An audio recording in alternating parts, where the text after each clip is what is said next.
खुद तू खुदा में खोए जा।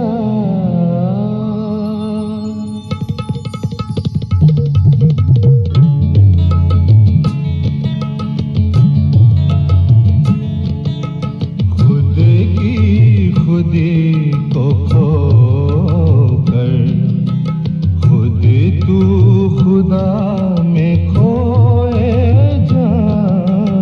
लाफानी है वो पाए जा, जो फानी है वो खोए जा। खुद की खुदी को खोकर खुद तू खुदा में खोए जा।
खुदा में खोए जा।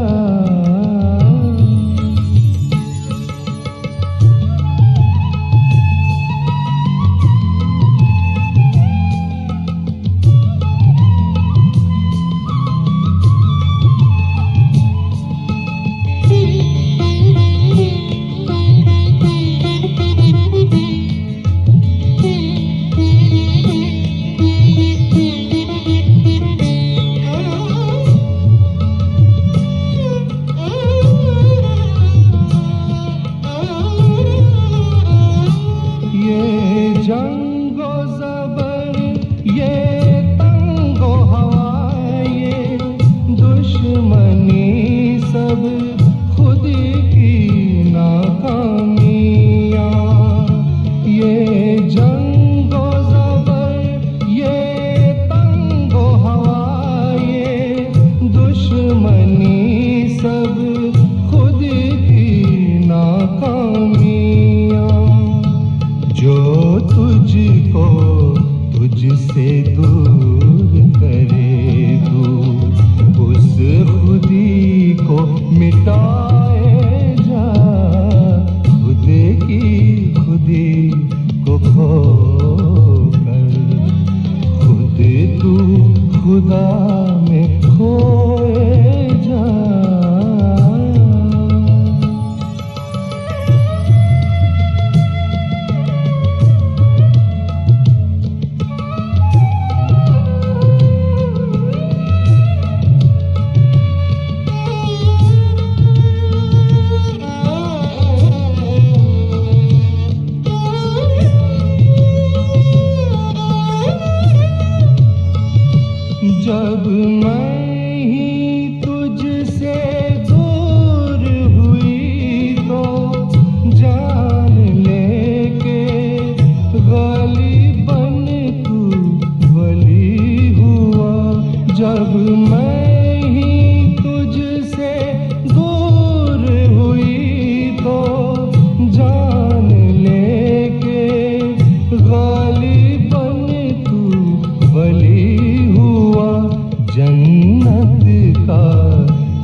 జై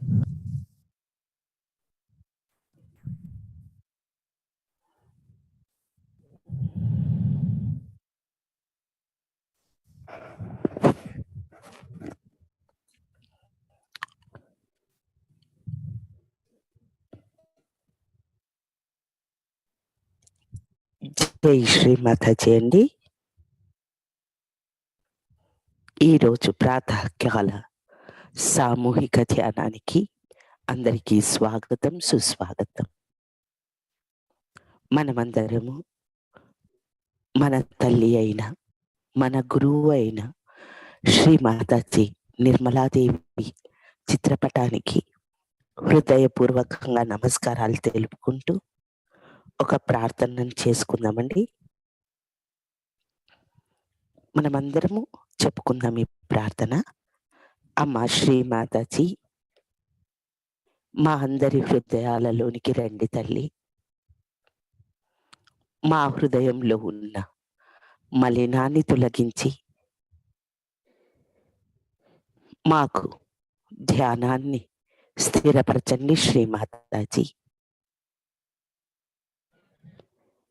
అమ్మ శ్రీమాతాజీ,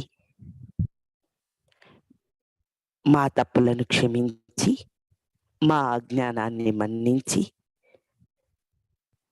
మాకు చక్కటి ధ్యానాన్ని ప్రసాదించండి తల్లి. ఈరోజు సామూహికంగా ధ్యాన కార్యక్రమాన్ని చేసుకోవటానికి మాకు పర్మిషన్ ఇవ్వండి తల్లి. మమ్మల్ని నడిపించండి శ్రీమాతాజీ.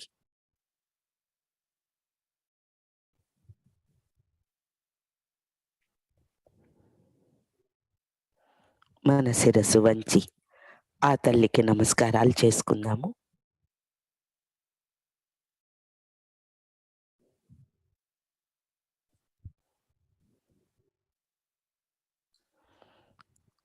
ఇప్పుడు నెమ్మదిగా మనమందరం కలిసి సామూహికంగా కుండలిని మాతను జాగృతి చేసుకుని బంధన తీసుకుందాము.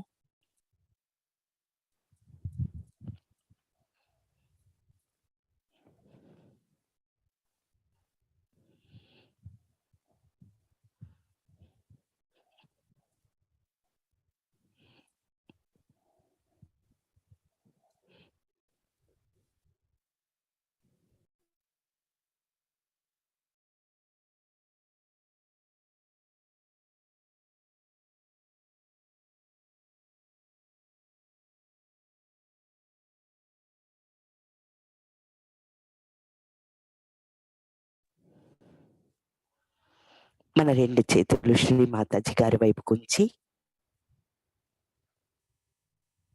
మన హృదయంలో శ్రీమాతాజీని చూసుకుందామండి.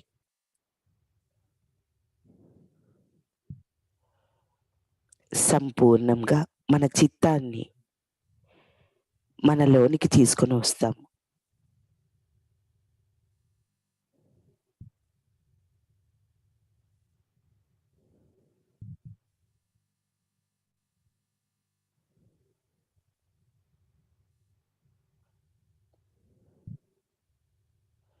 ఇప్పుడు 3 మహామంత్రములు మరియు శ్రీ గణేష మంత్రం చెప్పుకుందాము.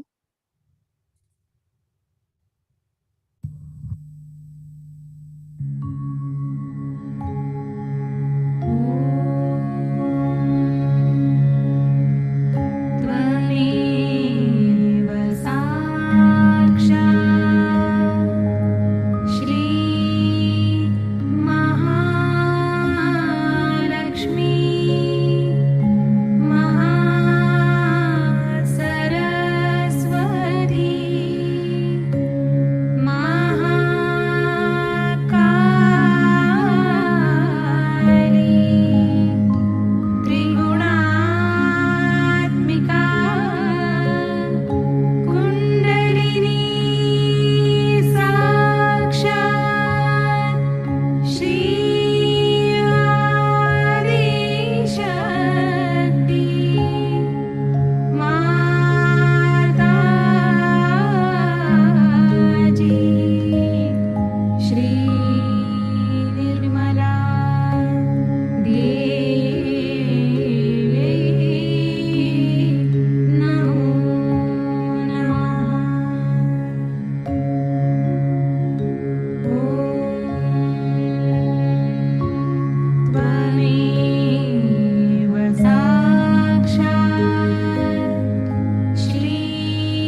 మన ఎడమ చేతిని శ్రీ మాతాజీ వైపుకు ఉంచి కుడి చేతిని భూమాత మీద ఉంచుకుందాము.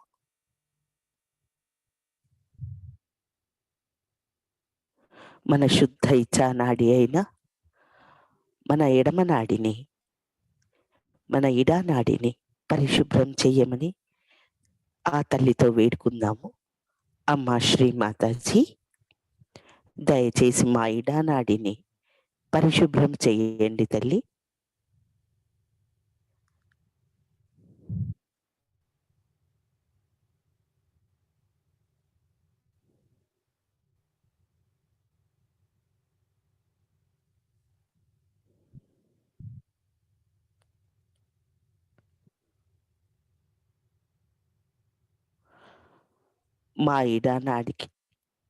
మా ఇడా నాడిలో ఉన్న అన్ని రకాలైన నెగిటివిటీస్ని, క్యాచెస్ని,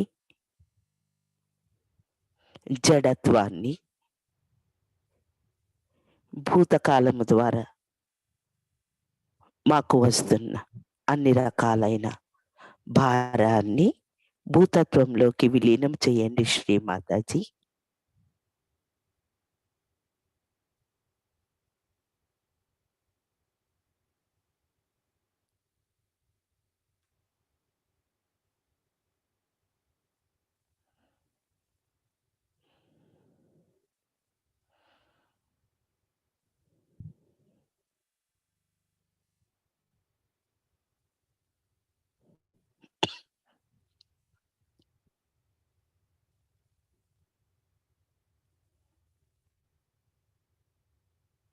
అమ్మ శ్రీమాతాజీ,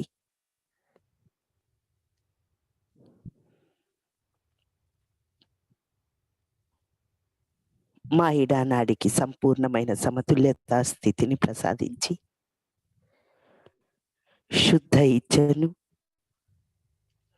శ్రీ గణేశుని యొక్క ఆత్మోత్సాహాన్ని ప్రసాదించండి తల్లి.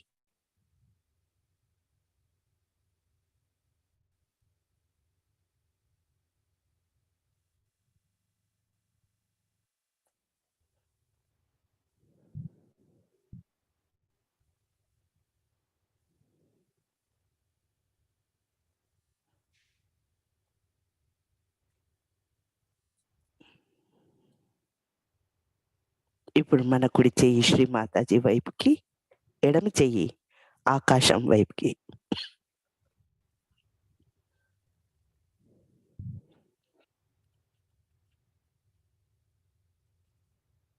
మన పింగళ నాడి కోసము మనము ప్రార్థన చేసుకుందాము. అమ్మ శ్రీ మాతాజీ, దయచేసి మా పింగళ నాడిని పరిశుభ్రం చేయండి తల్లి.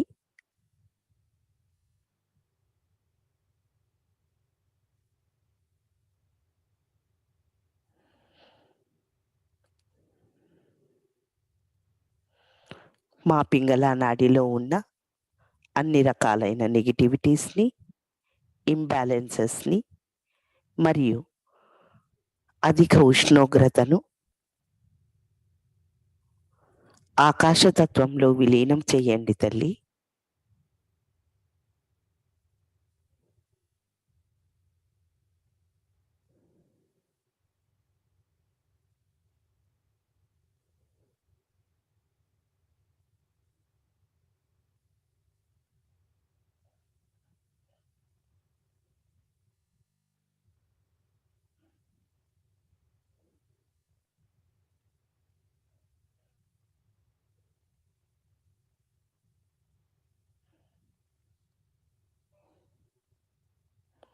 అమ్మ శ్రీ మాతాజీ,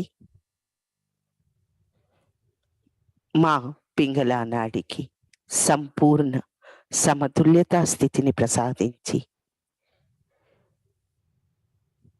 నిర్మల చిత్తాన్ని, శుద్ధ కార్యశీలతను ప్రసాదించండి తల్లి.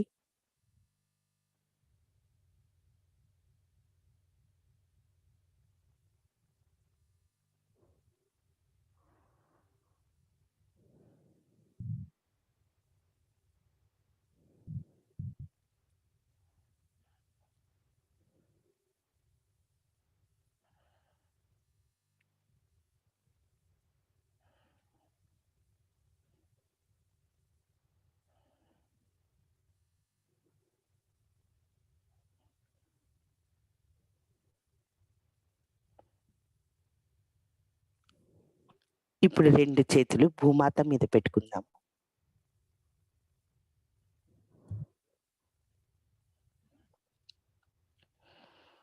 అమ్మా శ్రీమాతాజీ, మా సూక్ష్మ వ్యవస్థలో ఉన్న అన్ని రకాలైన ఇంబ్యాలెన్సెస్ని, క్యాచెస్ని, నెగిటివిటీని భూతత్వంలోనికి విలీనం చేసి మా మూలాధార చక్రంలో శ్రీ గణేశుని స్థిరపరచండి శ్రీమాతాజీ.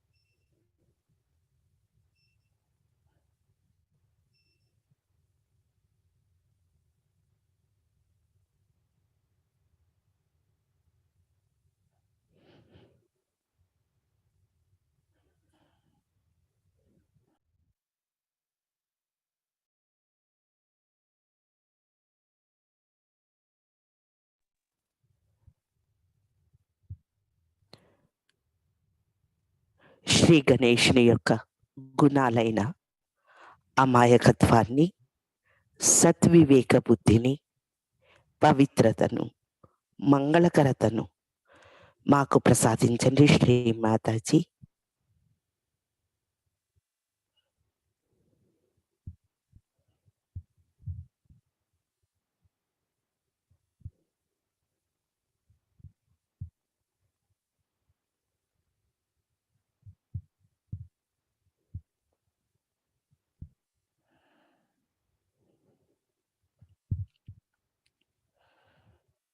రెండు చేతులు మన హృదయం దగ్గర పెట్టుకుందాం.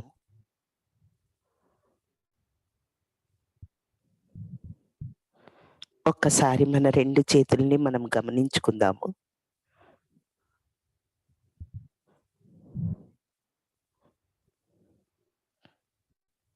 మన రెండు చేతుల్లోని అనుభూతి సమంగా ఉందా, సమతుల్యత స్థితిలో ఉందా అని ఒక్కసారి గమనించుకుందాము.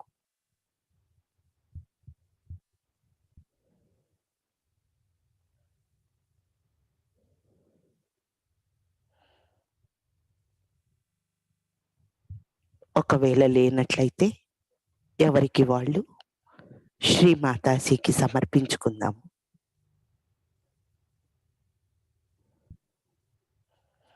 అమ్మ భవాని, తల్లి, దయచేసి మా ఇడా పింగళ నాడీలకు సమతుల్యతా స్థితిని ప్రసాదించి మమ్మల్ని సుషుమ్న నాడీలో స్థిరపరచండి తల్లి.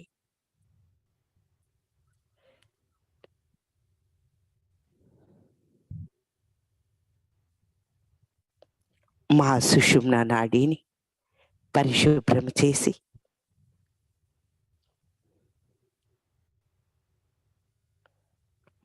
మా సుషుమ్న నాడీలో ఉన్న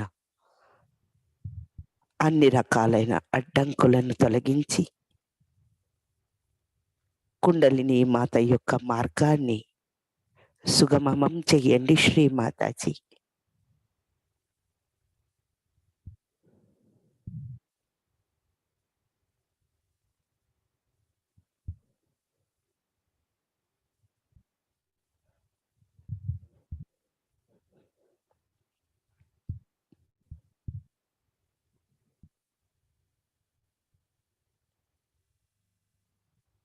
శ్రీమాతాజీ,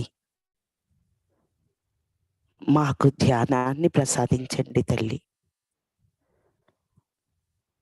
మన రెండు చేతులు ఒడిలో పెట్టుకుని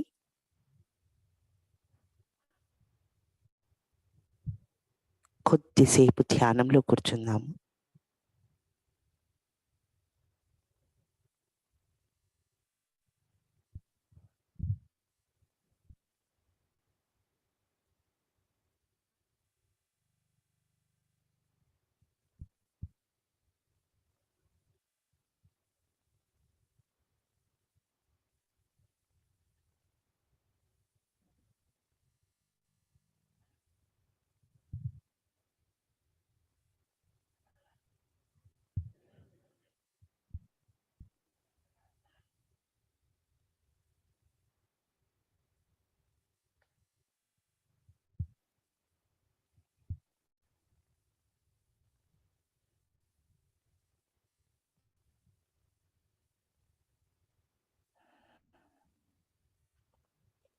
అమ్మ శ్రీ మాతాజీ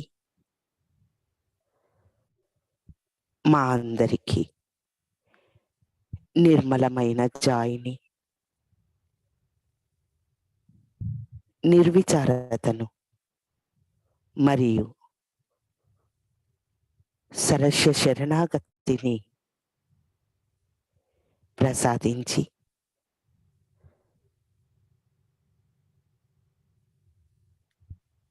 సమతుల్యతా స్థితిని ప్రసాదించండి తల్లి.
మరి ఒక్కసారి మనమందరము 3వ మహామంత్రం తీసుకుందాము మన సహస్రారలో.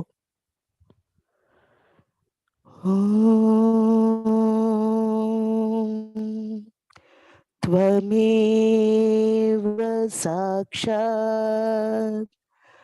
శ్రీ కల్కి సాక్షాత్ శ్రీ సహస్రార స్వామిని మోక్ష ప్రదాయిని మాతాజీ శ్రీ నిర్మలా దేవ్యై నమో నమః.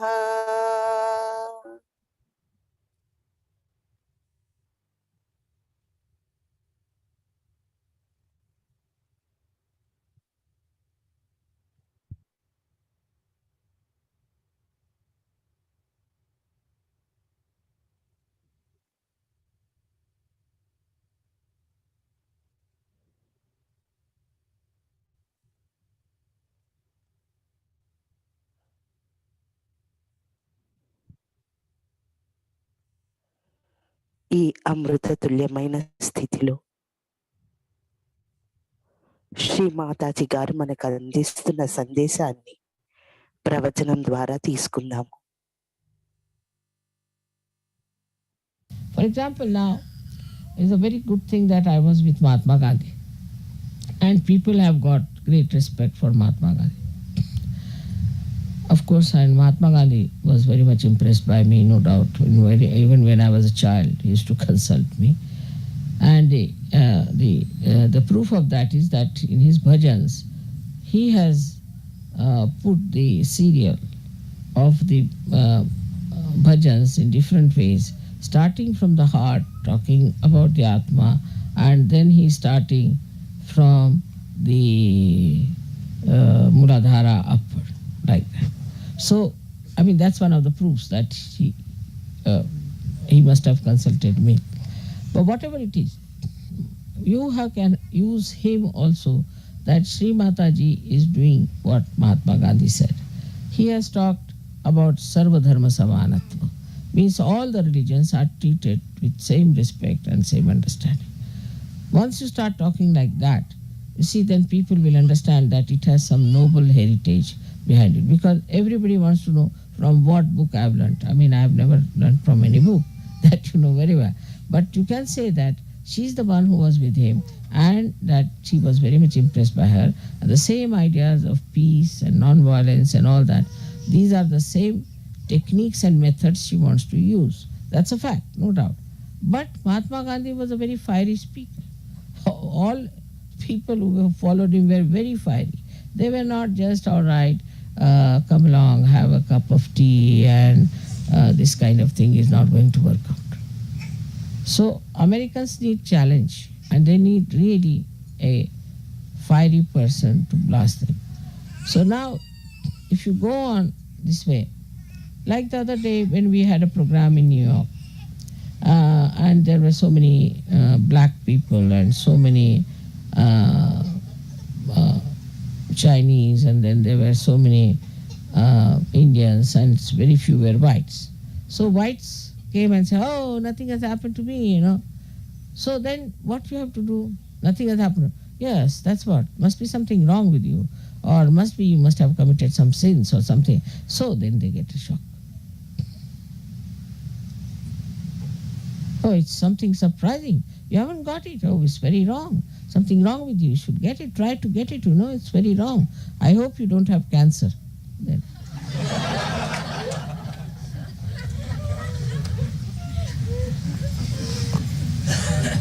Or you can ask, are you suffering from AIDS? No, no, no. Then what are you suffering from? How is it you didn't get it? You see, this black man got it. This Chinese has got it. Why don't you get it? You are a white-skinned man. You should get it first.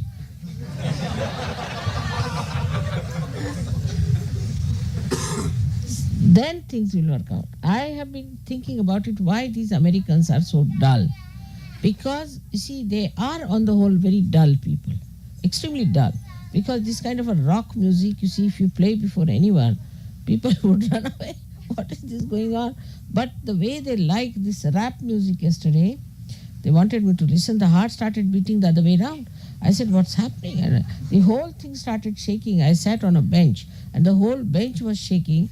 The who sat with me was, he was there, and also Karan was there, and we found that Karan, everybody was jumping like that. It was like an earthquake going on.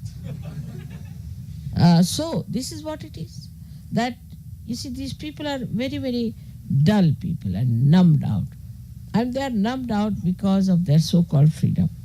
It's like you go and ask a bull, come and hit me, sort of thing. You see, they have gone out of the way to numb themselves completely. And this numbness, maybe alcohol, maybe drugs, maybe women, maybe marrying so many times. Say, if you marry one time, it's sufficient. If you marry 5 times, I mean, you become, I don't know what, like I don't know if there's any animal like that. But something, you become absolutely numb to things, you see. Because first of all, marrying one wife, then you have attachments with her, you have children, and after all, it's so much to do with your wife. And then suddenly you divorce, and you don't feel anything. You don't feel it. It's great numbness. And if you tell them, yes, I know, they know, but they don't feel. They don't feel that they are doing anything wrong. They don't feel they have done anything absurd, and they don't suffer. Any other person would suffer. Yes, he has divorced his wife, and he becomes really a person quite lost, should be normally. But here, what you find, very nicely boasting, I have divorced my 2 wives, and this 3rd one is coming up. You can meet her. So there's no shame about it. No shame. No feelings, nothing. I mean, you married a woman, you lived with her, she was your wife, and you have no feelings for her. Your own children also, they have no feelings at all. No feelings. Of course, they are not like English, where the English people kill their children. So that's not so bad. But here I have heard also that they kill husband, wife, kills each other and all that. And for what? For love.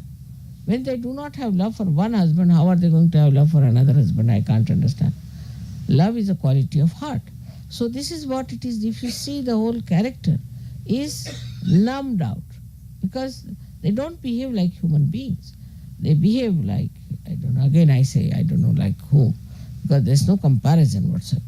So it is not that only in America people are like that. It's all over. But in America it is too much of it. And all such things rise from America. All such funny notions rise from America, and everybody takes them because they know how to advertise, they know how to make it very, very popular. Once I was traveling a, a ship, and a pilot came over the ship and he was talking to me, and he told me that his brother is a very nasty devil. I said, what happened? So he said that he got hold of these four boys who were Beatles, and he became their manager. And he started this music and got some women, got them drunk, put them on drugs. And the first music, when they had that music, these girls started screaming, shouting, going mad, and it became popular. Normally, the reaction would be that, bah, it's such a thing that when the music starts, the girls go mad. So don't go to such a music. On the contrary, so many started coming. How do you explain this kind of a reaction? The more they shout, the more they scream, according to them, is something. Means behind it is one thing, that it has touched them somehow. Otherwise, why will they scream? Means such dumb people have been touched by something is something great, and all of us should go. We are also dumb, so we should attend to it. Now, you may ask me that, Mother, how this dumbness has come into people, and this. It's as simple as that, as I told you, that they have used their freedom to such an extent, their attention to such a wasteful pursuits, that they have become really numb. Their attention doesn't feel anything. Attention, when you put it out, it reacts and it comes back to you as something. But if you all the time go on bombarding outside your attention, this bombardment from outside just finishes all your sensitivity. There's no feeling, there's no attachment, there's no recording of anything that is happening. So for that, I think Vishnu Maya is needed. And that's why she's placed on the left side, because Vishnu Maya is the one in charge of people who have become absolutely feelingless. That's why she's there, to give you the feeling. So she, on the left side, when she shines, she gives you the feelings and people start understanding. So now the only thing that they have is a kind of a mental idea that they are guilty. That's all. This is just mental. If it is mental idea, oh, I'm guilty, then you are not going to feel it. I mean, if you are saying that you are mad when you are not mad, if anybody calls you mad, you are not going to feel it. It's like this. So they don't feel it at all, because it is all mentally accepted thing, and they have become numb. Now nobody can harm me, so what's wrong? Sort of an attitude. I would now ask you people to go all out and become fiery, write in newspapers and say what's happening and how things are. I'm writing a book like that now. It's called as Meta-Modernism. And as far as I could be fiery, I'm going to be there to tell them what's wrong with them.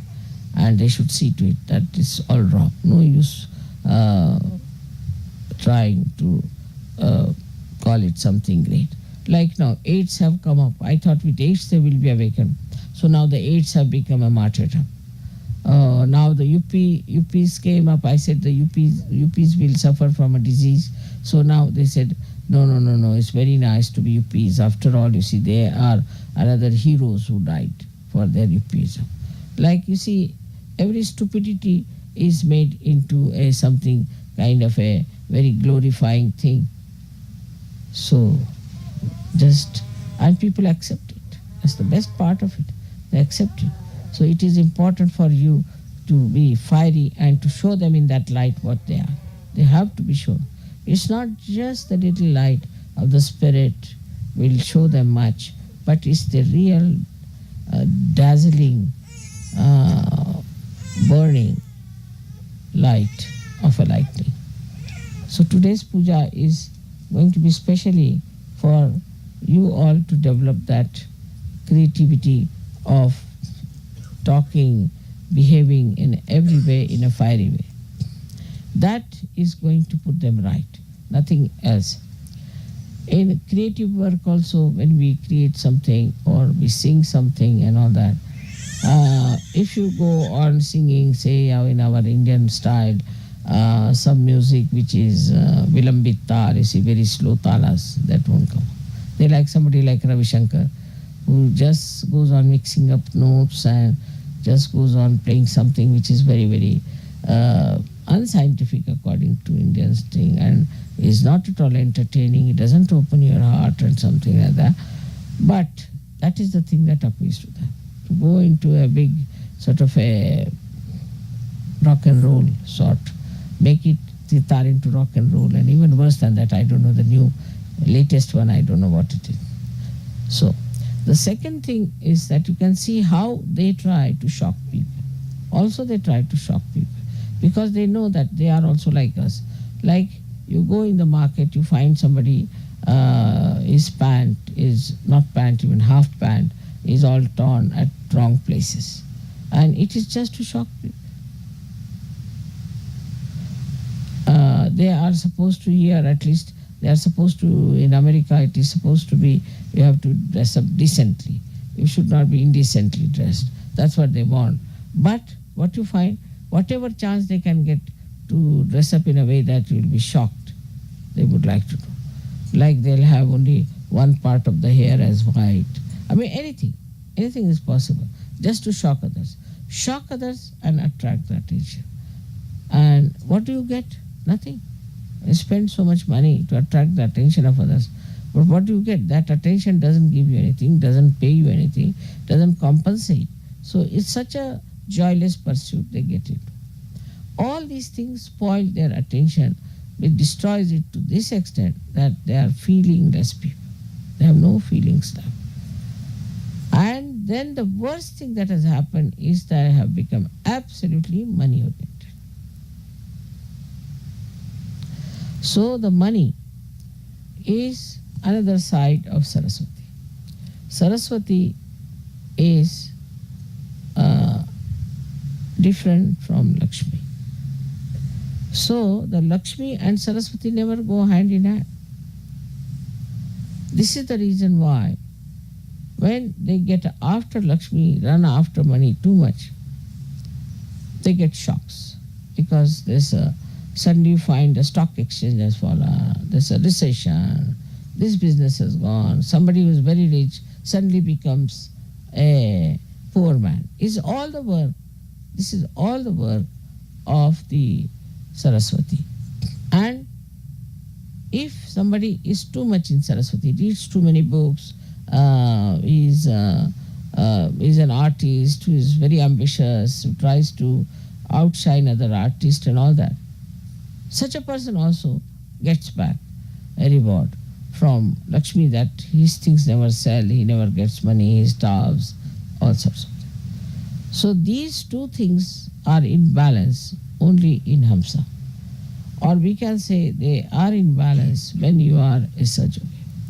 So this has to be achieved and is to be put together in balance, that you have the blessings of Saraswati as well as that of Lakshmi. But it crosses only at the Hamsa point and at the Vishuddhi point.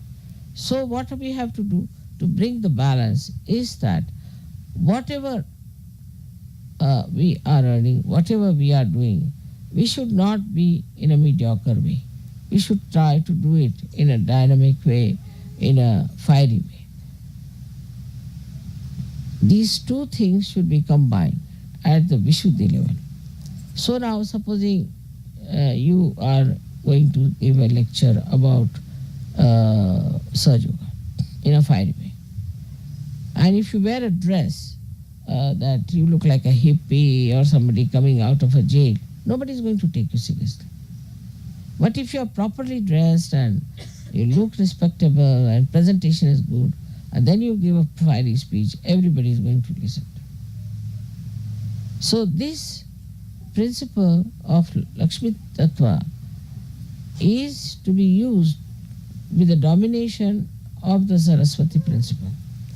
Now the another blessings of Saraswati is that you can have knowledge of Sahaja. I have seen many women, especially in Sahaja. They are Sahajogis, their vibrations, all that is there. But they do not know what is Sahaja. They do not know what these chakras are. They do not know that how these vibrations go up. Now today's lecture is quite a lecture, quite complicated, I would say, if you see to it. You'll have to listen to it at least 4 or 5 times to understand it with a paper and a pencil. It's not an easy thing, because I'm telling you now, it's all right, it's quite entertaining. But behind the entertainment, there is a deep knowledge.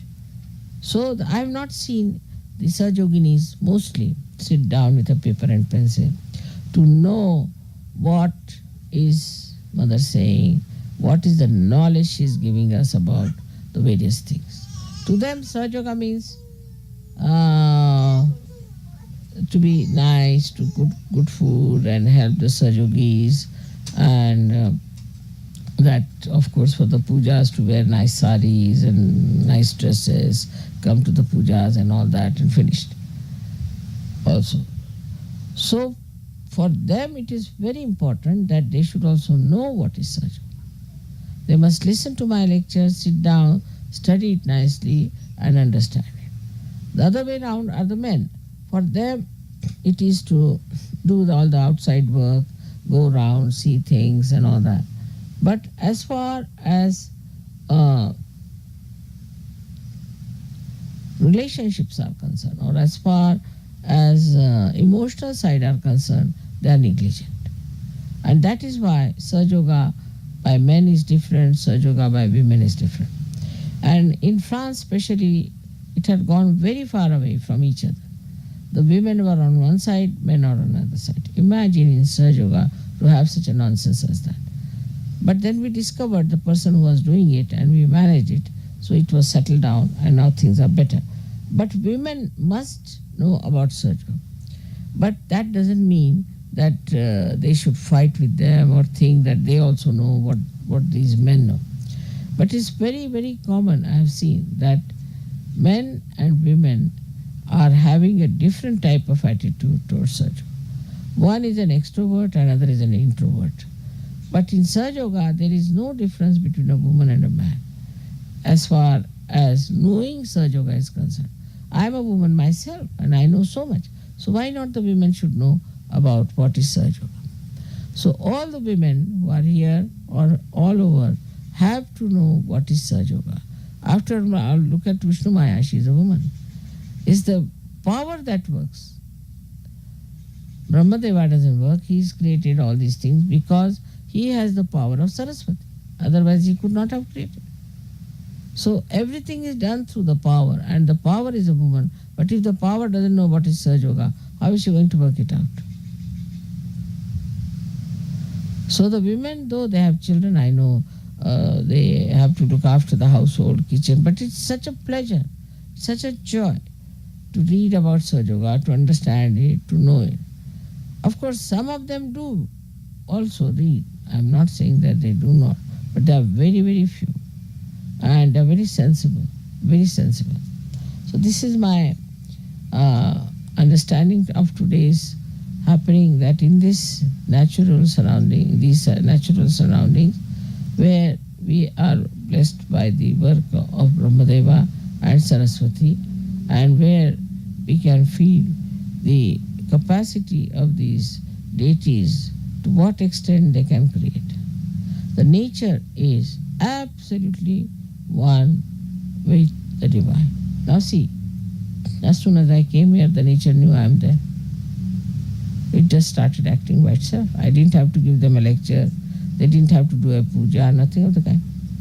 They knew what I was doing. I went to Los Angeles, same thing.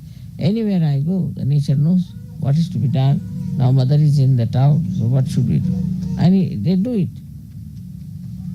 So this is the trouble, is that I have to do all kinds of deliberations for human beings. That all right, do this, do that, do that. But I would say that spontaneously it should act. Because now We are one. Just like the nature is one with me, you are also one with me. And that should start happening when you will really become absolutely drawn into Sahaja Yoga, surrendered into Sahaja Yoga. Then only it will happen. May God bless you.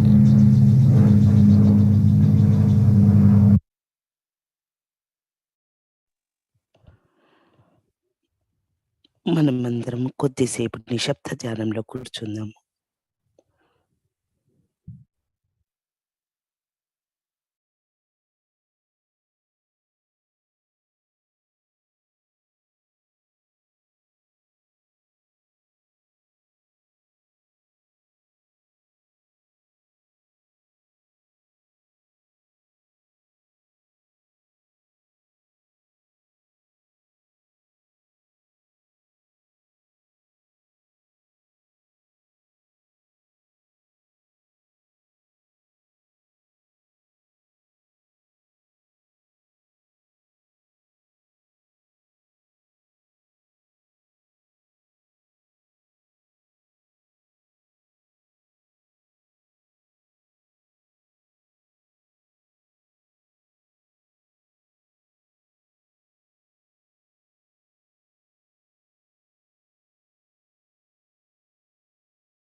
జై శ్రీ మాతాజీ అండి.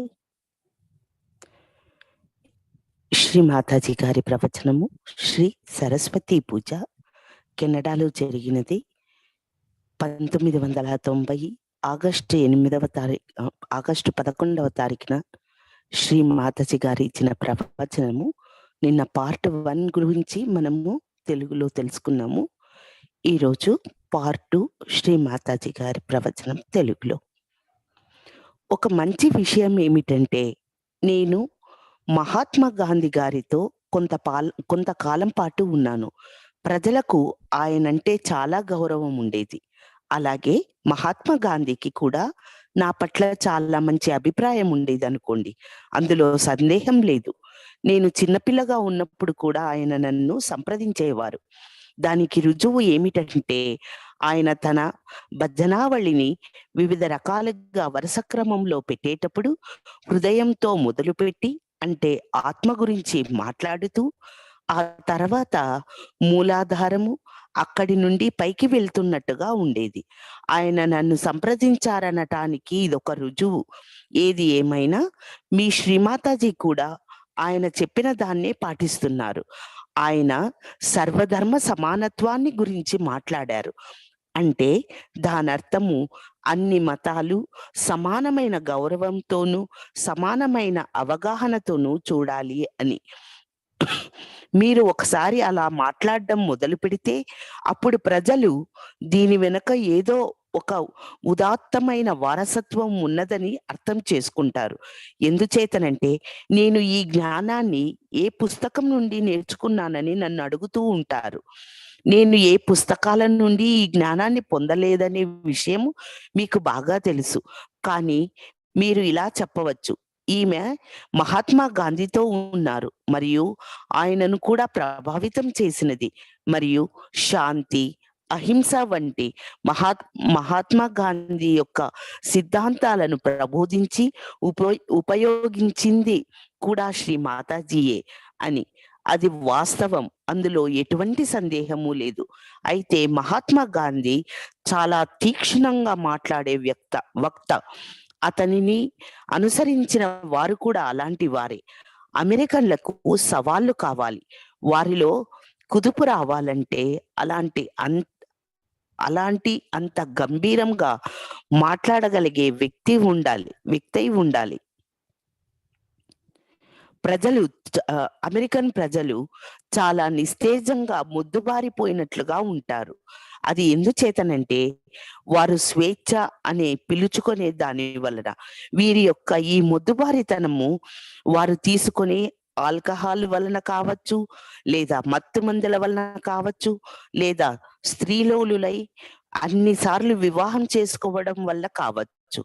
వివాహం అనేది ఒకసారి చేసుకుంటే చాలు, అంతేకాని ఒక్కొక్కరు 5 సార్లు వివాహం చేసుకోవటం వలన వారు ఎలా తయారవుతారనేది అంతుపట్టని విషయం. జంతువులు కూడా అలా ఉంటాయని నేను అనుకోను, కానీ వారు మాత్రం ఆ విషయాల పట్ల ఏమీ పట్టనట్లు ఉంటారు. ఒక స్త్రీని వివాహం చేసుకుంటేనే మీకు పిల్లలు, అలాంటి ఎన్నో బంధాలు ఉంటాయి. అయితే ఆకస్మికంగా విడాకులు ఇచ్చేస్తూ ఆ విషయంలో వారికి ఏమీ ఇచ్చేస్తూ ఉంటారు. ఆ విషయంలో వారికి ఏమీ అనిపించదు.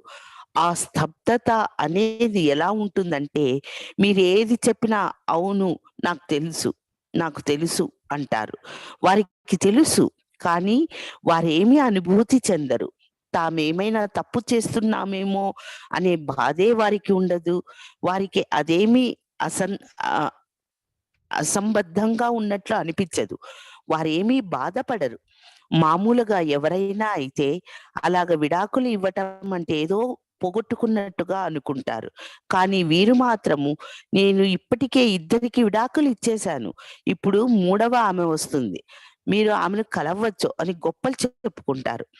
దానికి వారేమీ సిగ్గుపడరు, బాధపడరు. అలాంటిది ఏమీ ఉండదు. నా ఉద్దేశం ఏమిటంటే మీరు ఒకరిని వివాహం చేసుకున్నారు, ఆమెతో కలిసి జీవించారు, ఆమె మీ భార్య అయినా కానీ మీకు ఎలాంటి అనుభూతులు ఉండవు. మీ పిల్లలు కూడా అలాగే ఉంటారు, వారికి కూడా ఏమీ అనుభూతులు ఉండవు. అయితే ఇంగ్లీష్ వారి కన్నా వీరు కొంత నయం, అంత చెడ్డవారు కారు. ఇంగ్లీష్ వారైతే పిల్లల్ని చంపేస్తారు కూడా. కానీ ఇక్కడ కూడా భార్యలు భర్తలను చంపుకుంటూ ఉంటారని విన్నాను. దేనికోసం ఇదంతా? ప్రేమ కోసం. వారికి ఒక భర్త పట్ల ప్రేమ లేనప్పుడు మరొక భర్త పట్ల ప్రేమ ఎలా ఉంటుంది? నాకు అర్థం కాని విషయం ఇది. ప్రేమ అనేది హృదయం యొక్క గుణం. అమెరికన్ వ్యక్తిత్వం మొత్తము స్తబ్దమైపోయింది. ఎందుచేతనంటే వారు మానవుల్లాగా ప్రవర్తించరు. వారు ఎలా ప్రవర్తిస్తారంటే నేను చెప్పలేను, దాన్ని దేనితోనూ పోల్చలేను. కేవలం ఒక అమెరికాలోనే ఇలా ఉన్నదని కాదు, మొత్తం అన్ని చోట్ల అలానే ఉంది. కానీ అమెరికాలో చాలా చాలా ఎక్కువగా ఉంది. ఇలాంటి విచిత్రమైనవన్నీ అమెరికా నుండే పుట్టుకొస్తాయి. అందరూ దాన్ని అనుసరిస్తారు. ఎందుచేతనంటే వారికి తెలుసు ఎలాగ ప్రచారం చేసుకోవాలో, ఎలాగ ప్రాచుర్యాన్ని పొందాలో. ఇప్పుడు మీరు నన్ను అడగవచ్చు, శ్రీమాతాజీ, ఈ స్తబ్దత అనేది మనుషుల్లోకి ఎలా వచ్చింది అని. ఇది ఎంత సామాన్య విషయం అంటే, నేను చెప్పాను కదా, వారు వారి స్వేచ్ఛను ఎంతగా వాడుకున్నారంటే వారి చిత్తము ఇలాంటి వృధా కార్యకలాపాలపై ఉంచటం వలన వారు అలా మొద్దుబారినట్లుగా అయిపోయారు. మీరు ఎప్పటికీ మీ చిత్తాన్ని బాహ్యపరంగా హోరెత్తిస్తూ ఉన్నట్లయితే ఈ బాహ్యపరమైన హడావిడి మీ యొక్క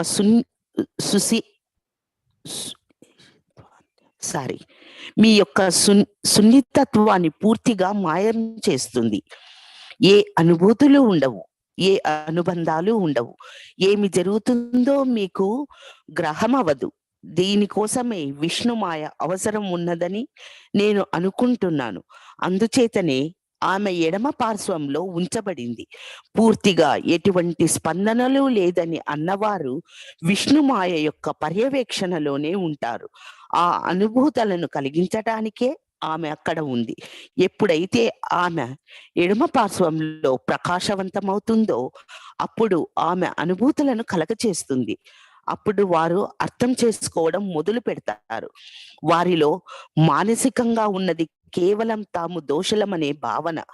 ఇది కేవలం మానసికమైనది. మీరు మానసికంగా నేను దోషిని అని అనుకుంటే మీరు ఆ అనుభూతిని పొందరు. ఈ వాటికి వారు ఏమీ బాధపడరు. ఎందుచేతనంటే వారు అలా భావరహితులుగా అయిపోయినట్లుగా మానసికంగా అంగీకరించారు. మనకు ఎవరు హాని తలిపెట్టరు కదా, కాబట్టి తప్పేముంది అనే వైఖరితో ఉంటారు. ఇప్పుడు నేను మీకు చెప్పేది ఏమిటంటే, మీరు అన్ని విధాల తీక్షణమైన దూకుడు ప్రదర్శించండి. ఏమి జరుగుతున్నాయో వార్తాపత్రికలలో రాయండి. నేను ఇప్పుడు మెటా మోడర్న్ ఎరా అనే ఒక పుస్తకాన్ని వ్రాస్తున్నాను. నేను ఎంత వీలైతే అంత తీక్షణంగా వీరు చేస్తున్న తప్పులేమిటో చెబుతాను. వారు చేసేది తప్పని వారు తెలుసుకోవాలి. మీరు ఇలా తీక్షణంగా దూకుడుగా ఉండి ఆ కాంతిలో వారేమిటో వారికి తెలియపరచాలి. వారికి తెలియాలి ఆత్మ యొక్క చిన్న వెలుగు దానికి సరిపోదు. అది మెరుస్తూనో మండుతూనో ఉండే కాంతి వలె ఉండాలి. కాబట్టి ఈనాటి ఈ పూజ ప్రత్యేకంగా మీలో అలాంటి దూకుడుగా మాట్లాడే, ప్రవర్తించే సృజనాత్మకతను అభివృద్ధి చెయ్యాలి. ఇక మరొక విషయం ఏమిటంటే, వారికి షాకు ఇవ్వటానికి ఎలా ప్రయత్నిస్తారో మీరు చూడవచ్చు. వారు షాక్స్ ఇవ్వడానికి ఎలా ప్రయత్నిస్తారో మీరు చూడవచ్చు.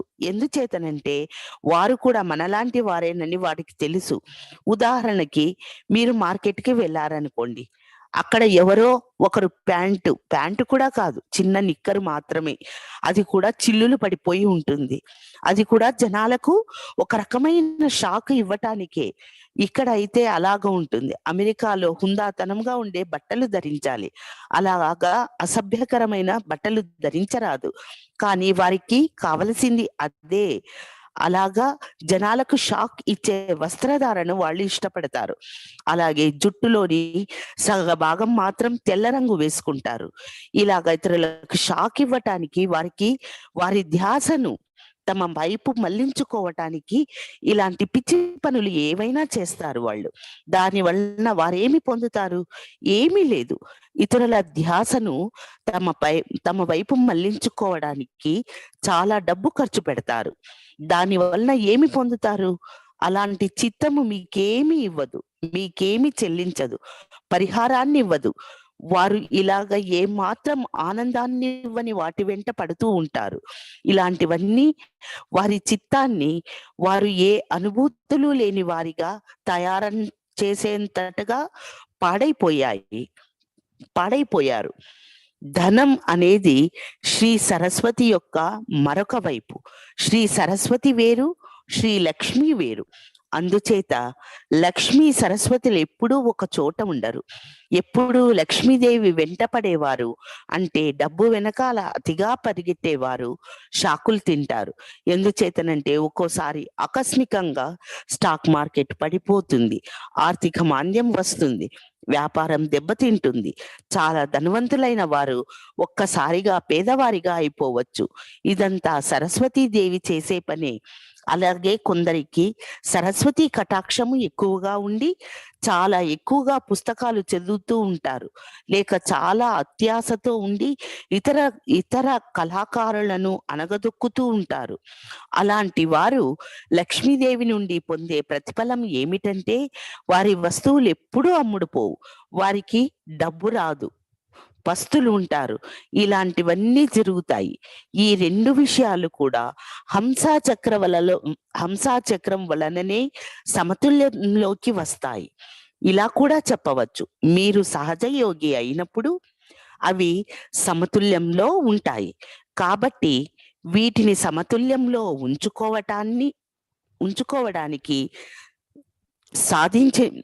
ఉంచుకోవటాన్ని సాధించినట్లయితే మీరు లక్ష్మి మరియు సరస్వతి యొక్క ఆశీర్వచనాలను పొందుతారు. కానీ ఇది దాటేది హంస మరియు విశుద్ధి చక్రాలలోని. కాబట్టి మన సంపాదన విషయంలో అయినా లేక చేసే పనిలో అయినా మనము సమతుల్యతను పాటించాలి, అంతేకాని మధ్యస్థంగా ఉండకూడదు. చాలా శక్తివంతంగా చురుకుగా చేయటానికి ప్రయత్నించాలి. ఈ రెండు కూడా విశుద్ధి స్థాయిలో కలవాలి. ఉదాహరణకు మీరు సహజయోగం గురించి చాలా గట్టిగా చెప్పడానికి వెళ్తున్నారనుకోండి, అలాంటప్పుడు మీరు ఒక హిప్పీ లాగానో లేదు అప్పుడే జైలు నుంచి వచ్చిన వారిలాగా బట్టలు వేసుకొని వెళితే, వస్త్రధారణలో వెళ్ళినట్లయితే ఎవ్వరూ మిమ్మల్ని సీరియస్ గా తీసుకోరు. మీరు చక్కని బట్టలు ధరించి గౌరవప్రదంగా కనపడి ఒక చక్కని వివరణని ఇస్తూ సహజ యోగాన్ని గట్టిగా నొక్కి చెప్పినట్లయితే అందరూ వింటారు. కాబట్టి ఈ లక్ష్మీ తత్వం యొక్క సూత్రాన్ని సరస్వతీ తత్వ సూత్రం యొక్క ఆధిపత్యంతో ఉపయోగించాలి. సరస్వతీదేవి యొక్క మరొక ఆశీర్వాదం ఏమిటంటే ఆమె మీకు సహజ యోగానికి సంబంధించిన జ్ఞానాన్ని ఇస్తుంది. నేను సహజ యోగంలోని చాలా మంది స్త్రీలను చూశాను. వారికి చైతన్య తరంగాలు అవన్నీ బాగానే ఉంటాయి, కానీ వారికి సహజ యోగం అంటే ఏమిటో తెలియదు, చక్రాలు అంటే ఏమిటో తెలియదు, ఈ చైతన్య తరంగాలు ఎలా బయటికి వెళ్తాయో వారికి తెలియదు. ఇప్పటికీ ఈ నా ఉపన్యాసము చాలా క్లిష్టమైనది. మీరు తెలుసుకున్నట్లయితే, మీరు దీన్ని అర్థం చేసుకోవాలంటే కనీసం 4-5 సార్లైనా ఈ ప్రవచనాన్ని వినాలి, తప్పక వినాలి. ఒక పేపరు పెన్సిల్ పుచ్చుకొని మీరు నా ప్రవచనాన్ని వినాలి. అదంత తేలికమైన విషయం కాదు.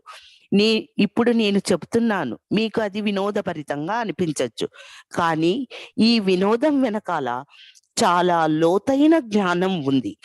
నేనెప్పుడు సహజ యోగినులను ఒక పేపర్ మరియు పెన్సిల్ పట్టుకొని శ్రీ మాతాజీ ఏమి చెప్తున్నారు అన్ని విషయాల గురించి, ఆమె ఏ జ్ఞానాన్ని ఇస్తున్నారు అని తెలుసుకోవటం చూడలేదు.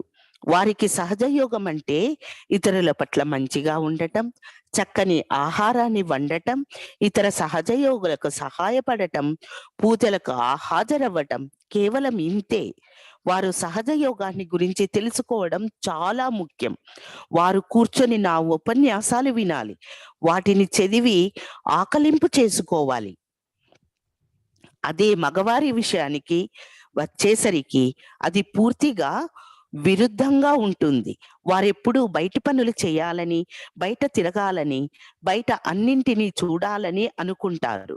బాంధవ్యాల విషయంలో, భావోద్వేగాల విషయాల్లో వారు పట్టనట్లుగా ఉంటారు.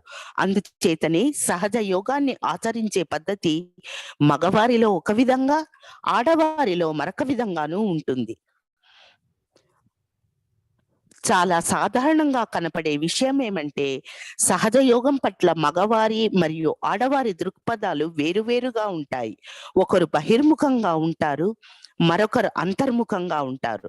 సహజ యోగంలో సహజ యోగ జ్ఞానానికి సంబంధించిన విషయానికి వస్తే ఆడవారైనా మగవారైనా ఒక్కటే, ఏ తేడా ఏమీ లేదు. నేను కూడా స్త్రీనే కదా. నాకు సహజ యోగం గురించి ఇంతగా తెలిసినప్పుడు మిగతా ఆడవారికి ఎందుకు తెలియకూడదు?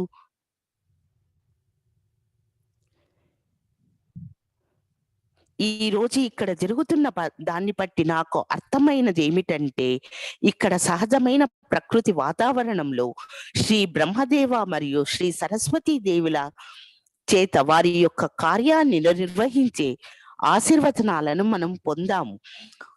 ఆ దేవతల యొక్క సృష్టి ఎలా ఉంటుందనే విషయంలో వారి యొక్క పూర్తి సామర్థ్యాన్ని మనము ఇక్కడ అనుభూతి చెందుతున్నాం. ఇప్పుడు చూడండి, నేను ఇక్కడికి రాగానే ఈ ప్రకృతి అర్థం చేసుకున్నది, దానంతట అది పనిచేయడము మొదలైంది. ప్రకృతి అంతా నాతో ఒకటైనట్లుగా మీరు కూడా నాలో ఒకరు. అది ఎప్పుడు జరుగుతుందంటే మీరు సంపూర్ణంగా సహజ యోగంలోనికి వచ్చేసి సహజ యోగానికి పూర్తిగా శరణాగతులు అయినప్పుడు, అప్పుడే అది జరుగుతుంది. భగవంతుడు మిమ్మలను ఆశీర్వదించుకాక అని శ్రీ మాతాజీ గారు మనందరినీ ఆశీర్వదిస్తున్నారండి. ఒక 2 నిమిషాల పాటు నిశ్శబ్దంగా కూర్చుందామండి. అమ్మ చెప్పిన ఈ జ్ఞానాన్ని మనలో సుస్థిరంగా స్థిరపరుచుకుందాం.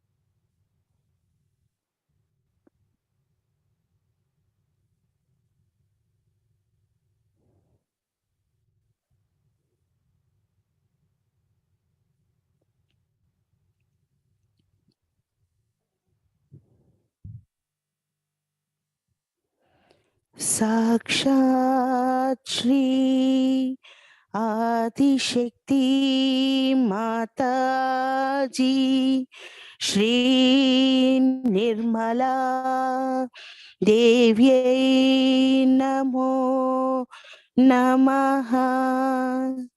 అమ్మా పరమ పూజ్య శ్రీ మాతాజీ, ఈరోజు ధ్యాన ఫలితాన్ని మీ పాద పద్మములకు సమర్పిస్తున్నాము తల్లి. మీ బిడ్డలమైన మమ్మలను ఆశీర్వదించండి తల్లి. మా అనంత కోటి నమస్కారాలను స్వీకరించండి తల్లి.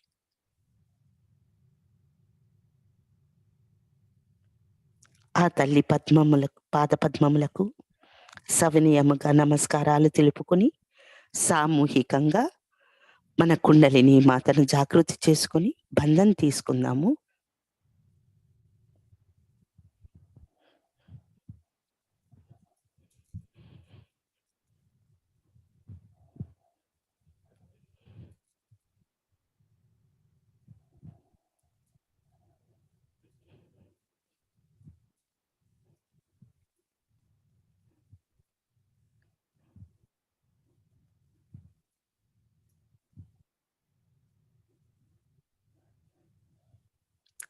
ఇంతటితో ఈరోజు సామూహిక ధ్యానం ముగిసిందండి. రేపు మరలా 5:30 కలుస్తాము. Thank you Shri Mataji. జై శ్రీ మాతాజీ.